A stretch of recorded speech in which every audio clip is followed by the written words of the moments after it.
like to say two-side things. So first of all, thanks to Nikon for inviting me here. It's beautiful to having the opportunity of speaking here.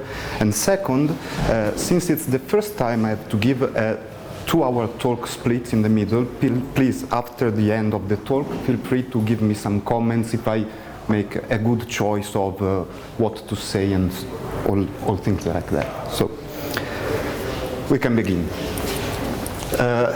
I want to speak about real structures and focus on the case of hyperkähler manifolds. But for today, what I really want to do is to introduce yourself to the concept of a real structure and some properties and what we can do once we have something like this.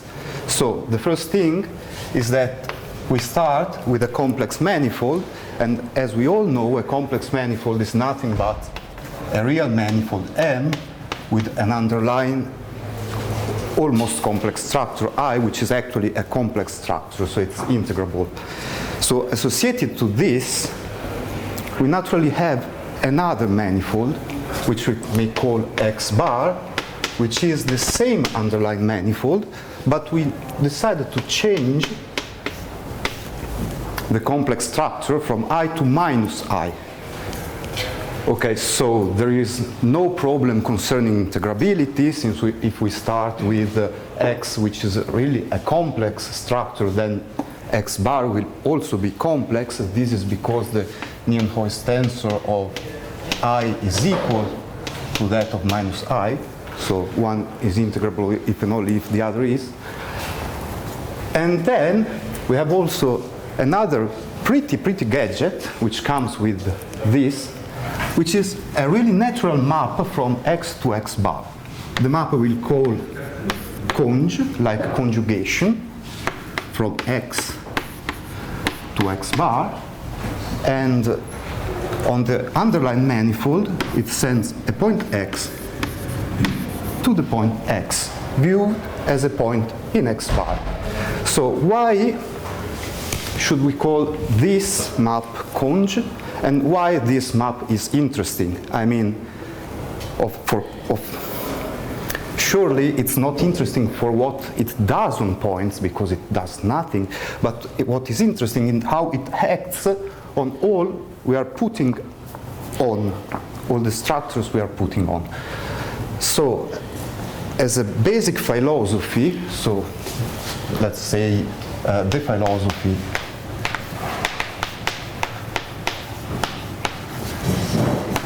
of conj.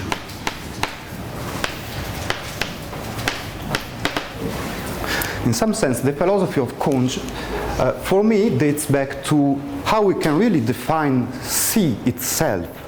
So we may think at C as being an extension of the real number by an element I, such that I squared is equal to minus 1. This is standard. But observe that once you make a choice of I, then you can decide also to take I prime equal to minus I, and you get something different, which is still C, since minus I squared is the identity. Now, is there something which is a natural choice of I and minus I? How can I pass from one to the other? So here, the idea is that to relate these two C's, let's say, we have the Galois group.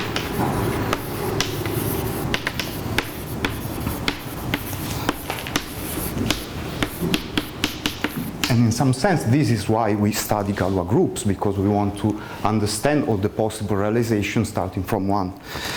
Okay, so this is concerning the field C itself, but concerning vector spaces, the thing is really a little bit more interesting, because if we think to complex spaces, we want to define the notion of conjugation, so the analog of this Galois action. What shall we do? Well, actually, if we take Cn, it's easy, it's antipodes of complex numbers, so we can just conjugate coordinate-wise. But what happens if we start with a vector space V? This is not really a good idea to conjugate component-wise, since conjugation component-wise means that we are choosing a basis, and since there is no natural choice of basis, then there is no natural conjugation on a vector space. What we can do to make things intrinsically is that we can conjugate the complex structure of V itself. So if V is a C vector space with, say, product lambda V, this is the scalar, this is the vector, then we can define V bar as the C vector space. So this is the C vector space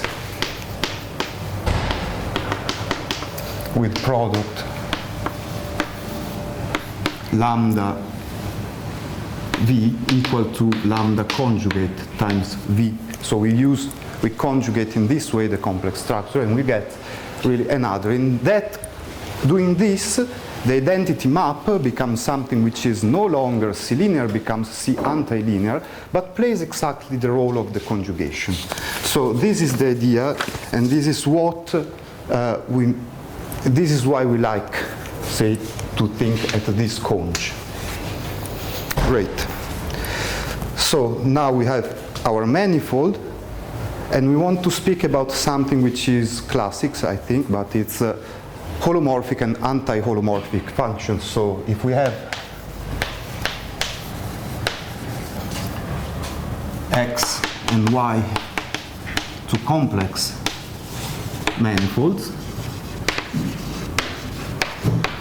then a map f from x to y, we know that it is holomorphic if it is a smooth map of the underlying differentiable manifolds, which commutes, whose differential, commutes with the two complex structure on x and on y.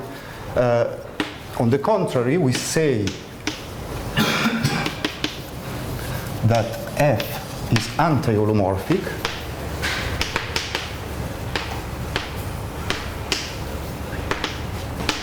if it anti-commutes.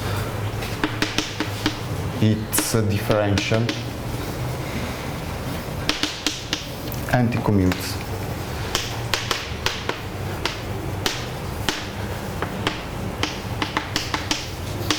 With the complex structures.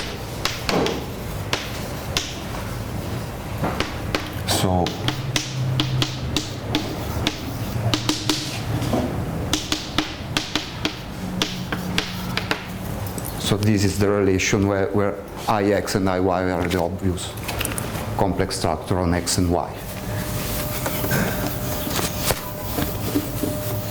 Now, using the map conj, we have equivalent definitions, since if we have f going from x to y, then we can compose with the conj, say here, and we get an induced map there.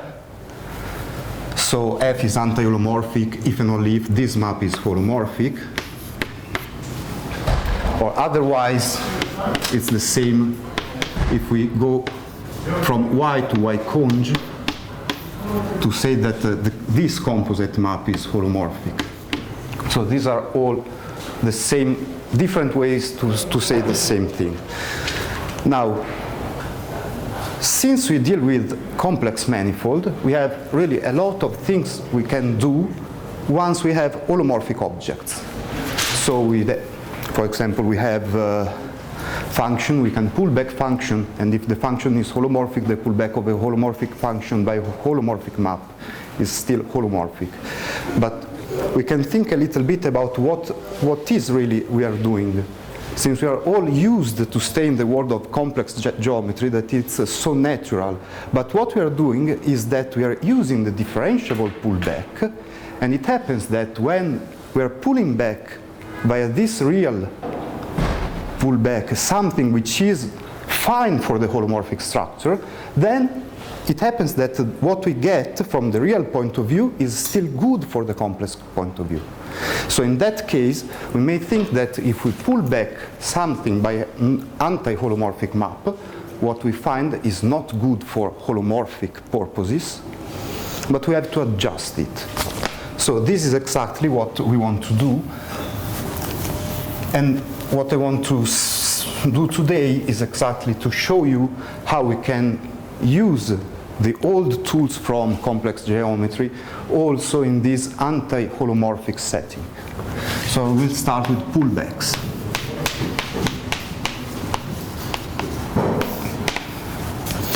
So first of all, we start with f from x to y, anti-holomorphic map. Now, if U is an open in X and G is a holomorphic function on U, then we want to pull it back to get something holomorphic, and we define something which I call F star with a bar of G as what? Well, the standard pullback, but if we check what happens, this map is no longer holomorphic. As I said, it appears to be anti-holomorphic, so we conjugate it. We use the conj on C, and this map here now is really something which is holomorphic on F minus 1 of U. So,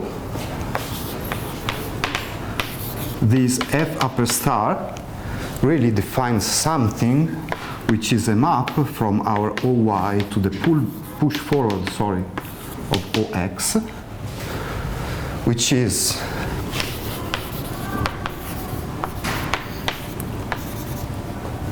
an antilinear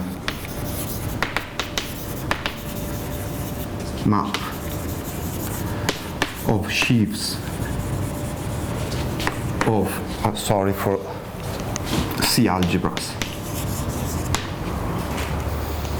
Okay, now we can pull back functions. We can do whatever we want, because in some sense everything can be traced back to pullback of functions. So for example, for meromorphic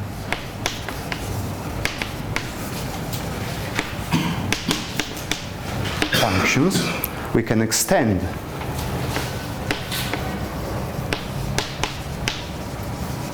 the definition. So, if we pull back something which is of the form G over H, then we simply pull back holomorphically G and mode out by H. But then what is the most natural step after this? We can pull back Cartier divisors.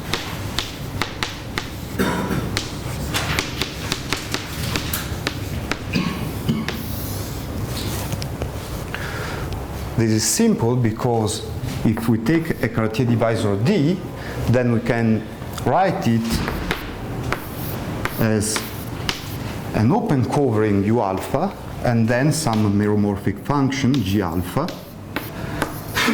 And so what we can do to pull back it and obtain something which is still Cartier divisor for the usual complex structure, then we can say that this F upper star, which I will call now F upper star holomorphic, to distinguish it from every other, from the usual pullback of differential geometry, say, is nothing but, F upper star of D will be nothing but the Cartier divisor we find when we pull back the open covering and consider as function the pullback of the functions. Now with this definition in mind, we can check also that principal Cartier divisors are preserved, and so we can pull back also line bundles.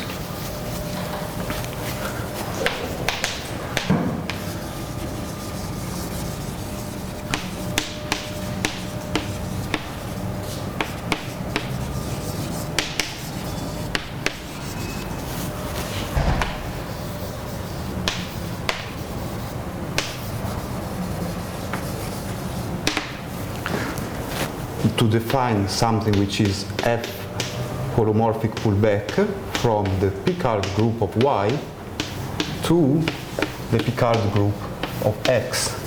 Why? This is really easy because here we can take something which is of the form OY of D and we can pull it back to OX, F holomorphic pullback of D. But now we can do better, since we can pull back not only line bundles for sure, but also vector bundles. And how can we do that? Well, simply we can give another description of a line bundle as the cocycle representing it. So what happens if we use this recipe to pull back? We see that on a line bundle L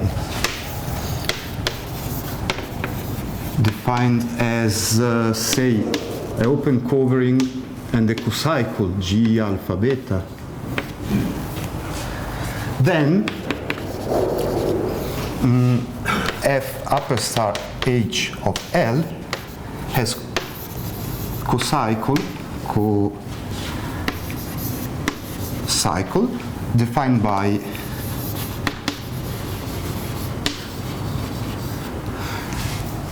the inverse image of U alpha, and then the pullback of G alpha beta once we make it holomorphic. But this can be used as a definition for pulling back arbitrary vector bundle, because every vector bundle can be described essentially in this way.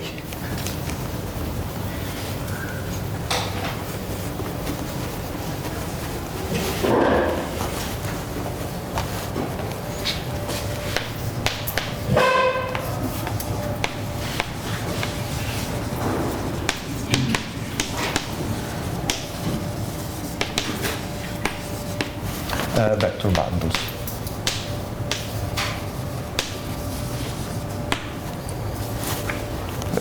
Say F upper star H of a vector bundle V. But again, is there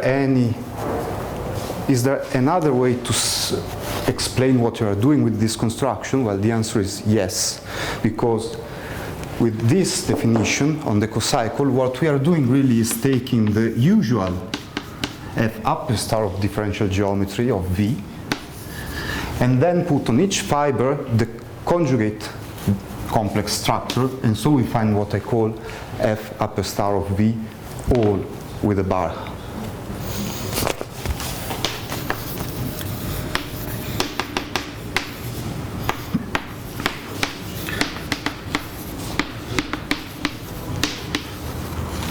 The conjugate complex structure. Okay, great.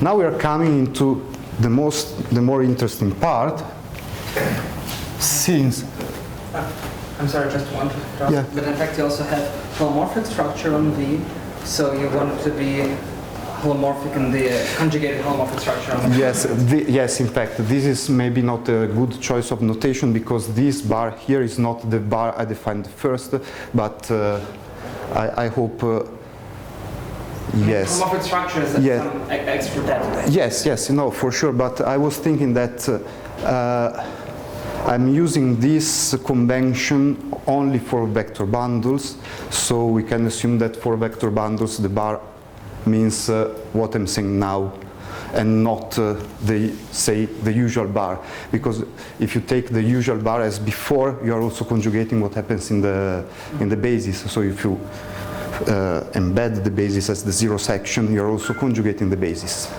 So just to be clear, this pullback will be holomorphic vector bundle on X with respect to which complex structure? Because the initial it's complex structure. The initial one. Yes, yes. It's not holomorphic on X bar. It's holomorphic on X itself. Okay. And real structure is any anti-holomorphic mapping being involution. Yes. Yes. Right. Yes.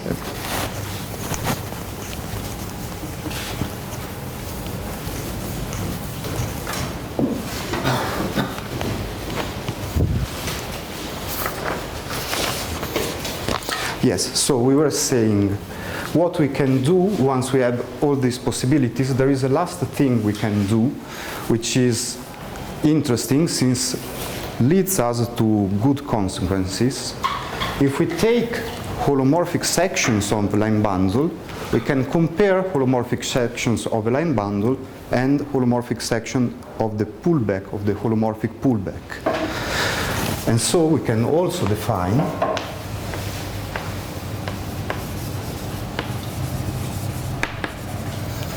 a map which is always f upper star h from holomorphic section over y of a vector bundle V and holomorphic section over x of f upper star h of V.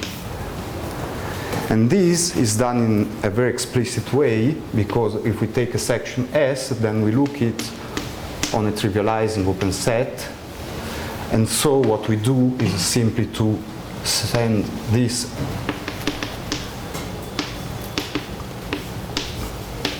to what we get once we conjugate, say, each local patch. Okay, so now we have this, we can try to think and figure out what happens to other problems. For example, when we have a line bundle, we know that we can pull it back to an honest line bundle, and maybe we want to compare base loci.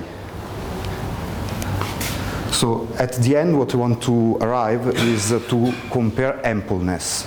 So to compare ampleness of a line bundle and ampleness of the pullback. And I start with the base locus. So here it's quite easy.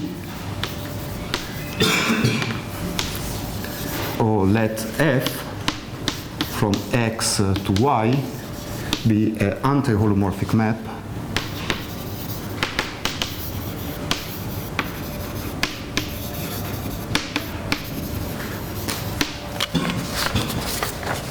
and let L be a line bundle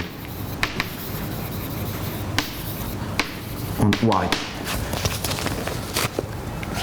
Then, if X is in the base locus of F upper star of L, we can deduce that F of X is in the base locus of L.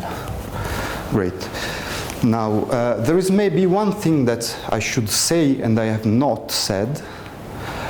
This map here is easy to define, is easy to study, but it's not a map of complex vector bundle because it is anti-holomorphic. And this is interesting for what I want to say later. Remark. This is C antilinear. This will be interesting for. Okay, so as I was saying, this is really easy to prove, just use the definition, nothing more. And also,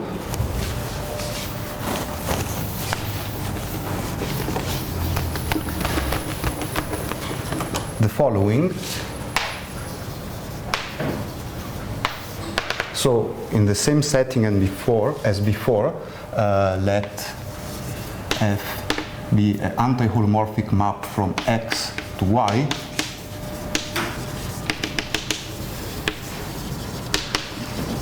And we take L, a line bundle on Y.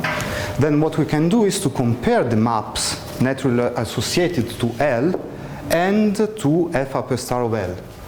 So then we have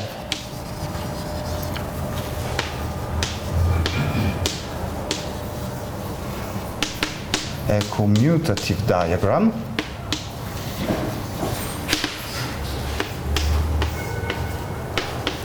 So here we have X going to Y. Here we have the rational map, I don't know how to call it, phi F upper star H of L. Here we have the rational map phi of L.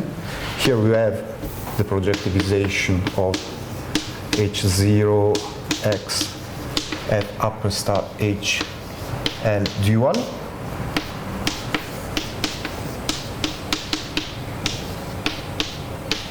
And here we have the induced map induced by this pullback of sections on the duals.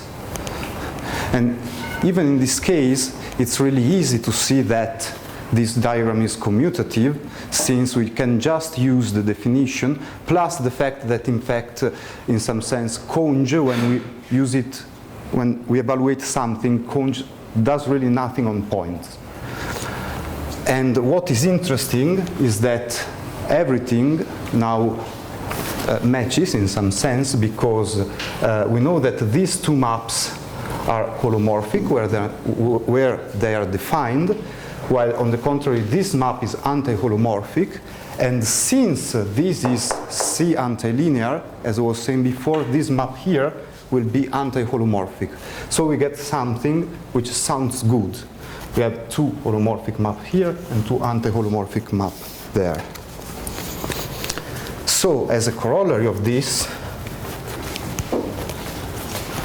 we see that in a good situation we can save much of the things we are interested in. So, for example, corollary. Let F from X to X be an anti-holomorphic diffeomorphism.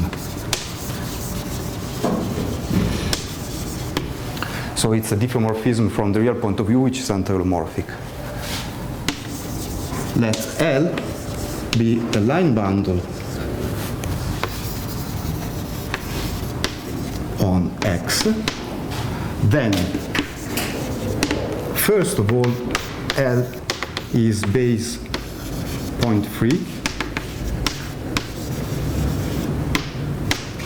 If and only if F upper star H of L is base point free. And moreover, L is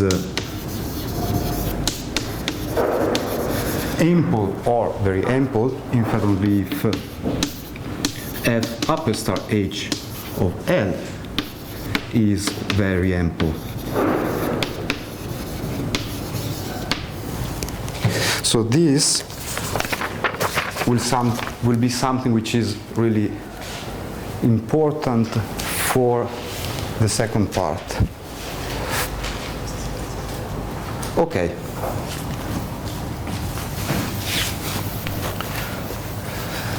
Now, I used all this to introduce, I think, to give some motivations for introducing the concept of what a real structure is. So it was really a sort of long detour, but now we go to the point. So what is a real structure? Definition. So let X be a complex manifold.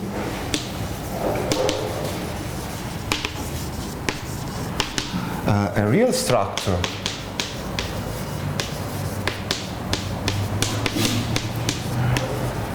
on X is anti-holomorphic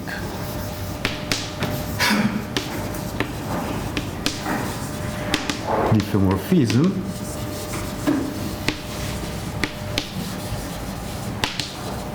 sigma from X to X of order 2.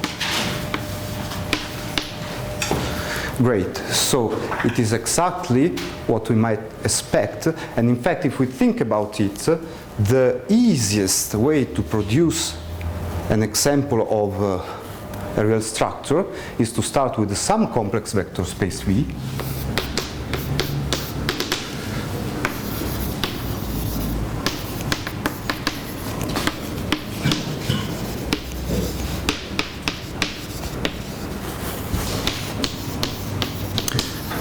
and phi from V to V anti-linear isomorphism. So something which is an isomorphism over the real, but which is a complex anti-linear. Then, this is really easy to see. But if we define W plus and W minus as the set of vectors such that phi acts as the identity or minus the identity, then these are not complex vector subvector space, they are just a real subvector space.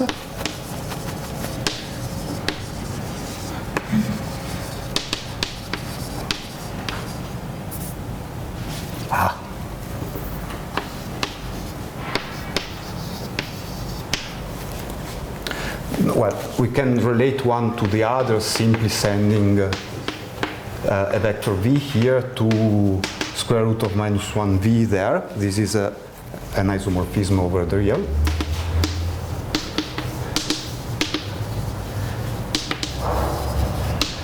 And we get that v can be written as W plus tensor with C. But why this is interesting, now we are coming also to the very first point I was saying you before, that in that case, if we look at the action of phi, once we pick a basis for V, a complex basis for V, whose vectors lies in W plus, then in that case, and only in that case, what we find is that we are really using conjugation of coordinates. And why this is interesting when we pass to to real structures, this maybe is interesting because of this following reason. First of all, we have that P of phi from P of V to P of V is a real structure.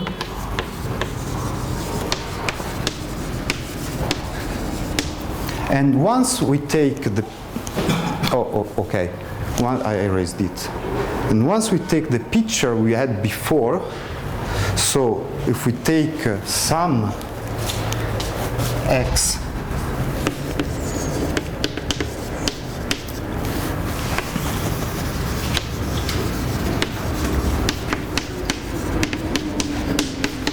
with a real structure sigma, then we can look at the picture I raised before, the commutative diagram, but with the clever choice of L. So we choose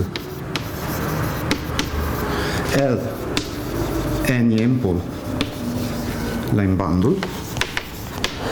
We consider the product of L with sigma upper star H of L. Okay, great. This is ample. We prove that this is ample. This is the tensor product of two ample, then this is ample. We can assume it is also very ample. And consider the embedding provided by this. So what we get here is that we are embedding our x into some p of v. Here we have our sigma.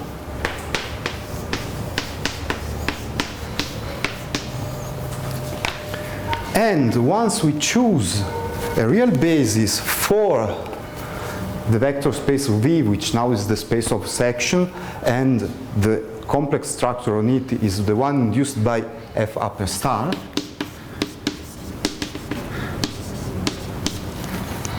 then what we are really doing in that case, and which is complex conjugation on the coordinates. So we have found an embedding in such a way that our x is invariant under complex conjugation of the coordinates, which is actually the easiest way to write something, because if we want, okay, if I would like to come back and give you this talk for a second time, maybe I could have begun with start with this, take something which is defined by a real equation and consider the conjugation on it. So this defines a real structure. What I've done now is, okay, every real structure in some sense is really the restriction of complex conjugation once we choose cleverly the basis.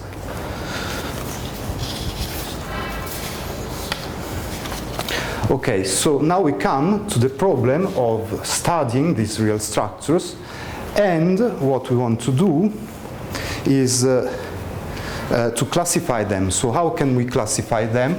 The basic fact is this one, so definition.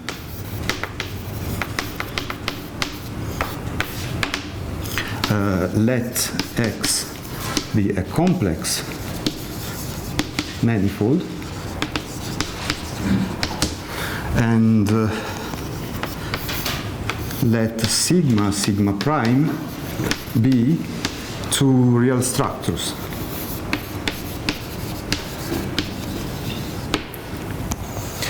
We say that sigma is equivalent to sigma prime if, by definition, there exists some f from x to x which is holomorphic, such that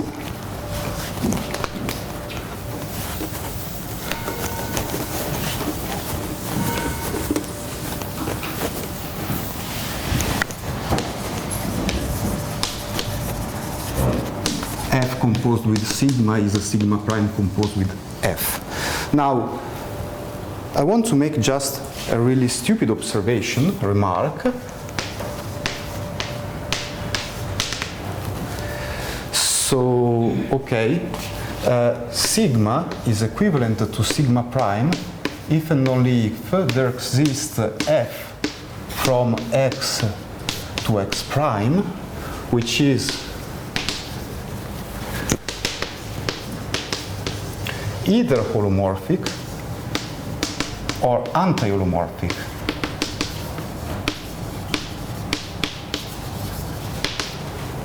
Such that f composed with the sigma is a sigma prime composed with f. What is x prime? Thanks. Too many primes.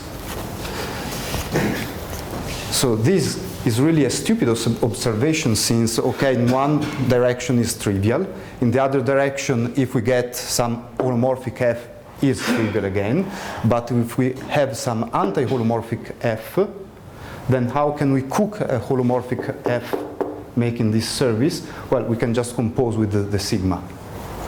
We choose one of the two, for example sigma, and we consider f composed with sigma. Then this works.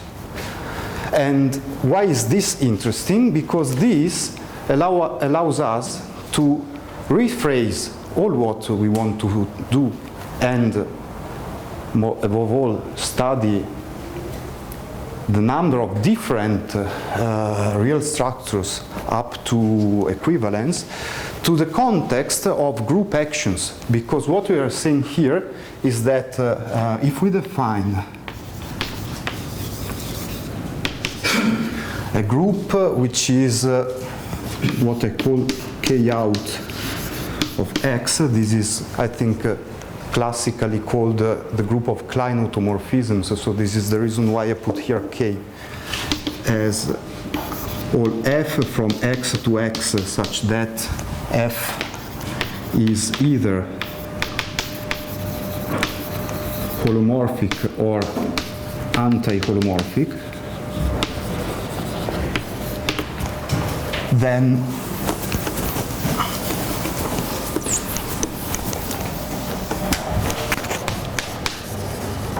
a real structure can be seen as an action of the group Z mod 2Z, which is the Galois group of C over R, into an action of Z mod 2Z by Klein automorphism of X. And moreover,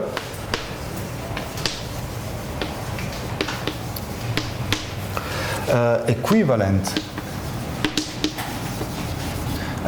real structures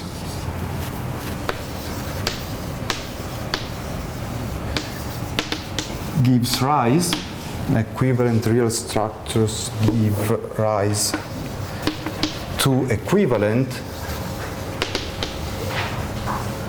actions of Z mod 2Z, which is the content of this. So what we can do, and what we will do when we try to understand how many different real structures there are on hyperkähler manifold, which is what I will do the next time, is to rephrase everything in terms of group actions and study more generally how many different distinct group actions of a finite group by Klein automorphisms are possible. So this is what we want really to study, and okay, the result will be that there is only a finite number for any fixed group, finite group G. We have only a finite number of possible distinct Klein group actions, and this will, as a consequence, give rise to the finiteness of different real structures on hyperkähler manifolds as a particular case. Now, to end with this first part, as we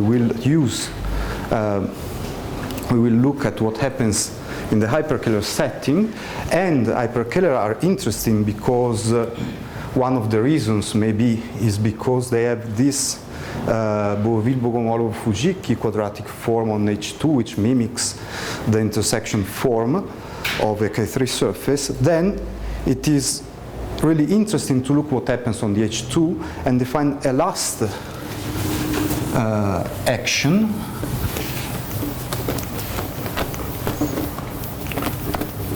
of an anti-holomorphic or holomorphic automorphism. So, how to say, this is consider the following exact sequence. So we have said we have the automorphism which injects into Klein automorphism, and then we can send them to a sort of sign.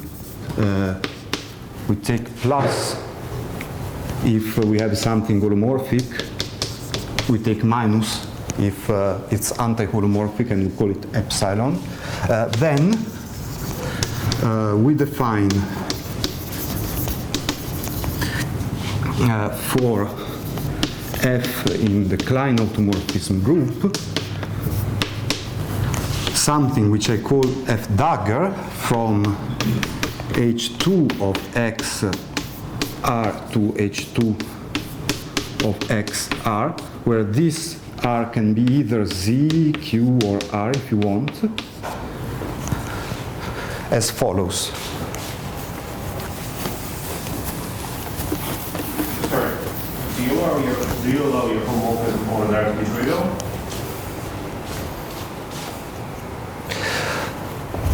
Okay, so that's a good question, but this is a reason why that I wrote can be seen as, and not that every one of this type is a real structure. No, it cannot be trivial for sure. So a real structure gives you something which is non-trivial. So is it the same as a section of epsilon? This is exactly, this is maybe another definition. If you take a section of epsilon, then you get a real structure. Yes.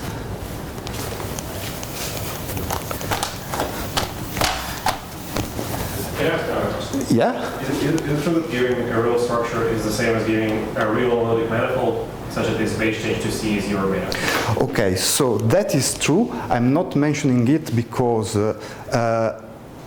as you say, as you can see, I was more in the analytic setting rather than the algebraic one.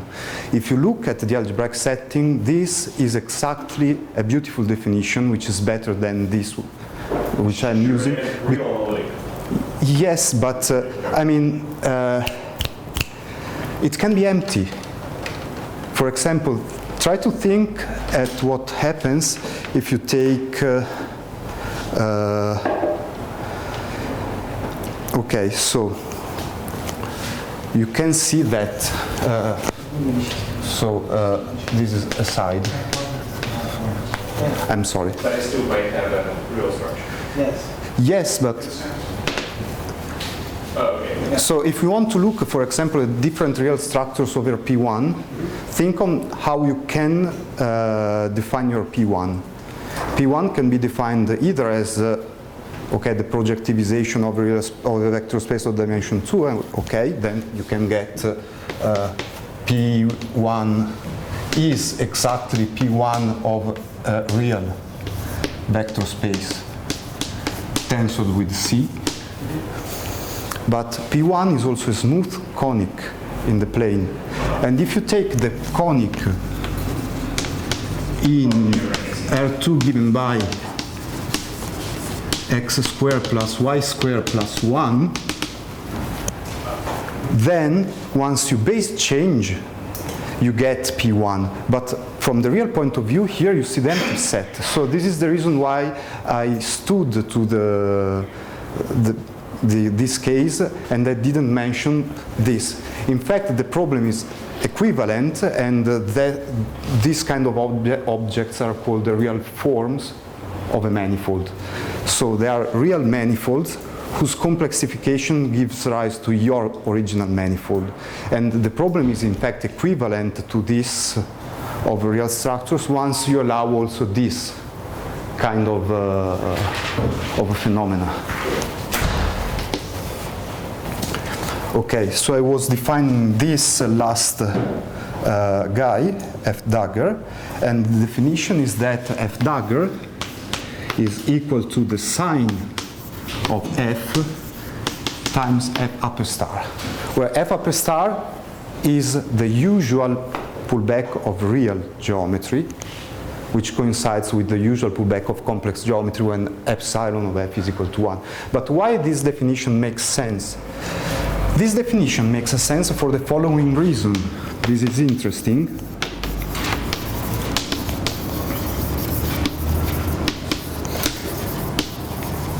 Because if we consider L any line bundle,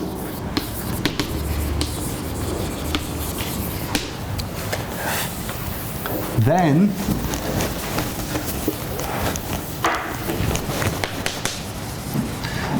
say for anti-holomorphic F, we have that F dagger of the first Chern class of L is equal to minus F upper star of C1 of L, which turns out to be equal to F upper star of the conjugate of L, and so, C1 of, and so this is equal to C1 of F upper star H of L. So, as a consequence, F upper star preserves the Néron-Severi group of X inside H2, preserves the Néron-Severi space here, and preserves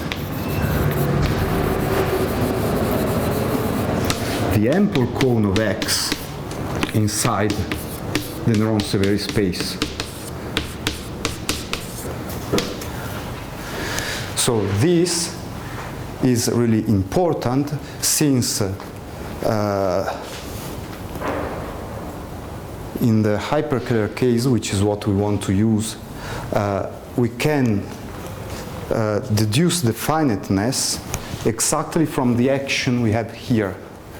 So what I did today was just to convince you that here we have a pretty natural action, and then tomorrow we'll convince you that this action here is the key point for proving finiteness of the number of real forms, of real structures, and also Klein actions by finite group. The proof is exactly the same, so I will do it in great generality, and then say 2 words on how we can get the result of real structures from this general result.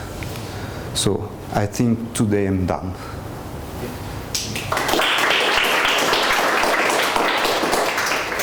Any questions?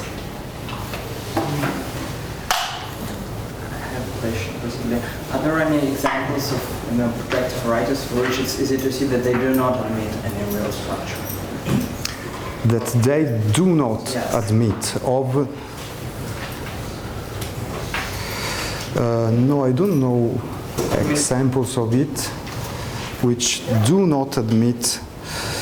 Well, in principle, what I can say is that if you pick up, for example, in the hyperkähler setting, or restrict to K3 surfaces if you want, then in that case you have that almost none of them have. So in the moduli space, the one admitting such a real structure can be described, I won't say explicitly, but you can work on it. And you understand that there are not so many. There are not so many. So the general one, in fact, does not have. I'm not saying does not have a real structure. I'm saying these 2 groups coincide. So it's even stronger. For the generic one, you don't have neither anti-holomorphic self-maps, self-diffeomorphism. I think that for the very general one, this is true. And so send this in model space of projective hyperkähler or whole hyperkähler model space? Okay, so the definition I give here of holomorphic pullback and blah blah blah works also for the non-projective setting, in the non-projective setting. And I was thinking to the modular space of everyone, not only the projective one. But I think that if you restrict to the projective ones, the situation is exactly the same. There is no reason why it should be different.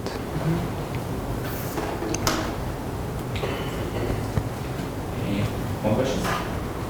If not, let's thank Andrea again.